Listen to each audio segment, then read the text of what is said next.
بەناوخوا سرور قادریم خەڵکی کوردستانی ڕۆژهەڵات دانیشتووی سنا 28 ساڵ تەمەنمە تقریبان 5 ساڵە کاری کڵاشی ژنانە و گیوەی ژنانە ئەنجامام ڕۆژ بە ڕۆژ کارەکەمان گەورەترەوە بووگاوە ئێستا حدود 20 تا 25 نەفەر خانمین لە ماڵا مەشغوڵ بەکارن کە ئەکسەریەت سەرپەرست خانوارن یا خۆیان مستەقلن. کڵاشی هەورامی حاڵەتی سوزەندوزی هەست ئەمان قولاب بافین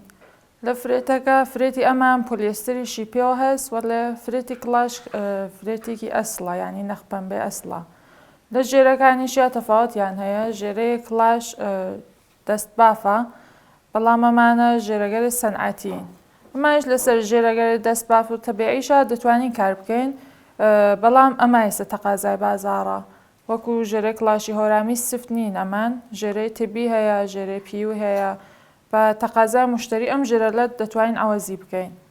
نەخەکانیشی نەخۆرشمە توانین استفادەکەین نەخ پەمبەی فرێت دەتوانین استفادەکەین نەخ مەکرومە توانین استفادەکەین. جیاوازی لەگەڵ کڵاشە ئەوانەسە کە دەستمان باسترە لە ناو کارەکە بەتاخەوە لە سنە ئەم مەتریاڵێمە ئێمە ناتوانین پێیەکەین زیاتر یا لە تارانە یا لە تۆرە زاتەهیا بن. بعد شمارەکەیشی سایزبەندی منزورتانە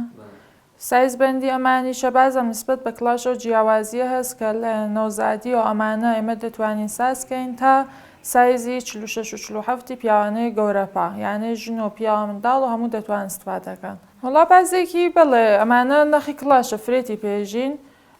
ئەمان ئەرە بازێکیشی ئێژم کە ئەمانە سەلێقەیەن بە سەلێقی ئەو مشتێکە خۆی چی داواکە ئێمە هەرەوە کارەکەین و نەخیشی هەروە لە تاران و لە تۆرێزە و لە سنا ئێمەونە ئەم مەتریاڵە دەستمان ناکەوێت پێیان ناوێت بۆمان.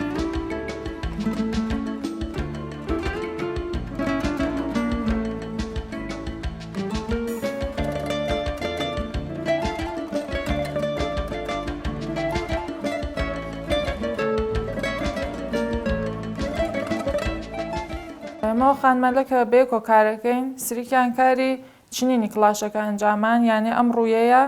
سریکتریشیان کاری دیزایانی کڵاشەکان ئەنجامان جوانکاری کڵاشەکانەوان ئەنجامیان ترەوەش بە سەلەقەی مشتری است مشتری خۆی داوای هەرچێکە بکە ئەمە کاریە بۆ ئەنجامین سرێکی ئەو چەرمەل ناویە بۆ ڕەشان سریکتری ئەمانەکەیان پشتیە سرێکی بافتە ئەنجاماوە سرێکیشی ئەو گوڵدوزی ڕوویە ئەنجامات. بەڵێ هەمیشە بە چەند نەفەر پێشەچی کاری یەک نەفەر یانێ لە هەر جووت کڵاشە تقریبا 5 تا 6 نەفەر خانم لەسەری کارەکە. لە ئەوە ڕۆژەکە شڕامان کرد من تەنها خۆم بووم تاکەمکەمی تر کارەکە گەورە بووە تەقازای زۆر بوو و ئایسە نزیک بە 20 تا 25 نەفرن کە لە ماڵا کارەکەن لە ماڵە کارەکان ئەنجامانەوە من خۆم تەحویڵ یەگرم لیانەوە ئیتر کارە لە نەهاییان ئەنجامام خانمەکان و ئاغاکان و مناڵ و کشکی توانێت استفادەیەکە بەڵام ئەگەر مەبەستانەوەسە کە لە کام شارە لە تاران و لە مەشەدا زۆر تەقازای هەیە و لە باشووری کوردستانی باشوورە لە کوردستانی باشووریشە تەقازای زۆرە لە ئێرانە لە هەموو شارەکان و ئێمە داخوازیمان هەیە ئەوەندە کە لە شارەکان ترێمە داخوازیمان هەیە ناو کوردەواریە ئەو جۆرەکە بێ نەشناسیاوە یانێ لە شارەکان ترا زۆرتە تەقازای هەیە مەگە مشتری خۆی تەرحی بێ ئەیسەوە هەوریە مشتری بێمەوەتە من جلێکم هەیە تەرحی هەوریە ئێمەش لە ڕووی ئەو جلە ئەو تەرحەوریمانەداڵێ یا جلێکی هەیە ڕووسەرێکی هەیە تەرحی جامانەی کوردیە ئێمە تەرحی جامانەی بۆ لایەن بڵێ مەسان لیباسێکم هەیە گوڵی ئاوی لەسەرە ئێمەتین بە گوڵی ئاوی کارەکەین ئیتر ئەو کەسەکە دیزاین دەکا ئەمانە بە سەلێقەی خۆی بە سەلێقەی خۆی شتێ جەدید خەلقەکات و ئەوە دروستە بێ نەخپەمبەس فرێتە هەورێشمە مەکرومە فەرقەکە مشتریەوەی کە خۆی بە کامی ڕاحەت بێ حەز بە کامی بکە ئەوەسە ڕیسە بە خاتر ئەوەی کە چۆن نەرمە ڕاحەتە فێنکە ئەسان نسبەت بە کۆش کەسێکە یەک جار استفادەی کروێت ناتوانێت کۆش لە پاکات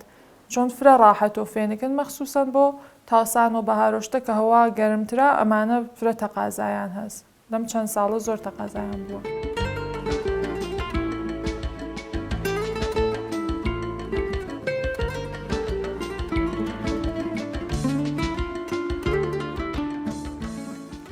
بەڵێ ئێمە ئەنلاین کارەکەین لەسەر پێج ئینستاگرامە سایتمان هەست و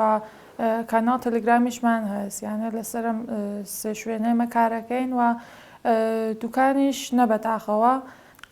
لە سەنای دەستیەوە ئێمە ئێسامان نزیک بە 5 ساڵە تەقازاماندا بۆ یەکە شوێنێکمان پێبن بەتاخەوە هیچ پاڵپشتیک ناوین و هیچ جێگێکیان پێمان نەداوە مەجبورین لە ماڵا کارکەین و فعلەن ئەنلاین کارەکەین تا بزانین جێگێکمان پێیان یانە ئێمە نسبەت بە ساڵ ئەوەڵ قەتعەن کارەکەمان گەورەترەوە بووە گوستەرشمانداوە انشاءالله لە داهاتوویشە بازم گەورەتریەکەینەوە بتوانین ئەگەر سەنایەتدەستی هەر حمایەتمان نەکات و کارێکمان بۆ نەکات خۆمان کارێ بۆ خۆمان نەکەین.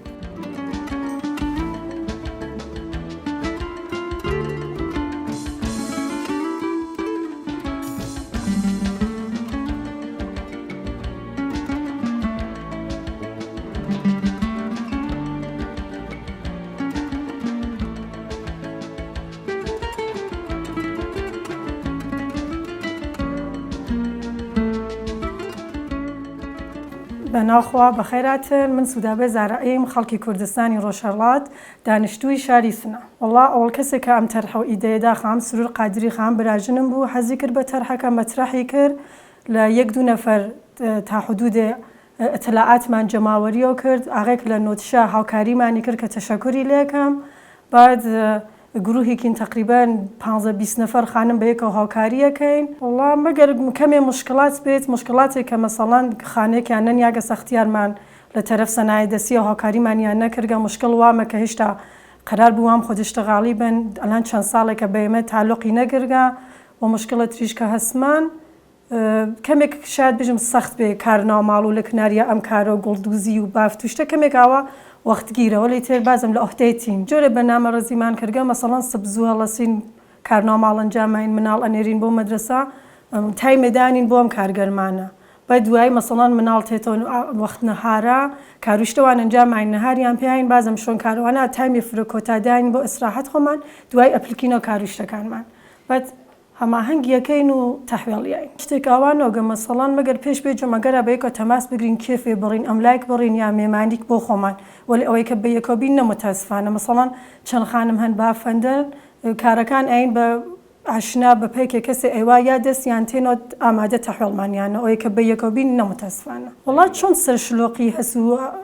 چاتان بەمۆنەوەی کە مەسەن کارەکە ئامادەست مەسەڵەن نازام چەسب و نەخ و کامووە ئەمانی هەست کەمێکاوە سەرشلۆقیێز بە نەزەر من هەر جیاجیابێ خاسترێکە مەگەر مەسەن کارگایك گەورە بێت هەرکە لەسەر چت خۆی بێت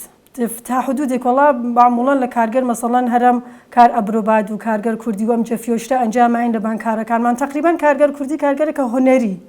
ئێمە فرە کارەکانمان ڕەنگە معموڵەن منتەقەی کوردەواری عاشق ڕەنگن تەنەڤە ڕەنگیمان هەست ئێمە ناو کارەکانمان ئەستفاداکەن ڕۆحیەک شادمان هەست تا حدودێک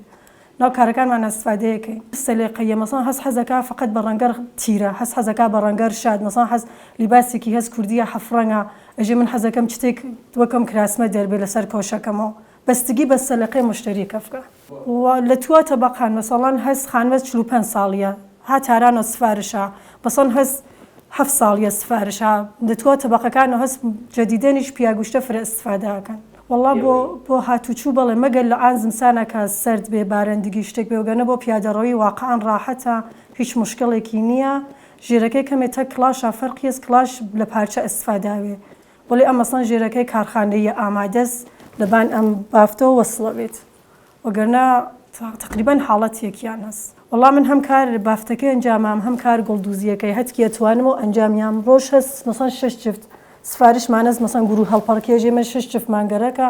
تا ئاخرشەوە مەسەڵەن ئامادەیەکەین بۆیان گوڵدوزیەکەی بەستگی هەست بازە مەسەن دێر کارەکە ئەنجامێ پێش هاتکە وەلی فرەکەم سای مانکردگە بە مەحزەمە سفارشەکە مانگرگە زوو ئامادەیەکەین وەلی بازم پێشتێ مەسەن دانێ لە هاوکارەکان نەخۆش بێ یا مەسەن مناڵی نەخۆش بێ پێشتێ وەلی سای خۆمانەکەین کە زوو جۆمەجۆریکەینەوە پارێکە تفاقن بۆ هەڵەبچە داوەت بوون وەلی متەسفانە مشکلات کەمێ مشکلاتمان بوو نەمانتوانێ بۆ جەشنوارەی هەناری شووتیان پێمان فکرکەم ئازەرمان بێت وتیان پێمان بازم کارەکانمان ئامادەنەوە وەڵا نەمانتانی وەلی ئیشەڵا لە ئایندەی نزیکە بشکەم بتوانین شرکەتکەینێمش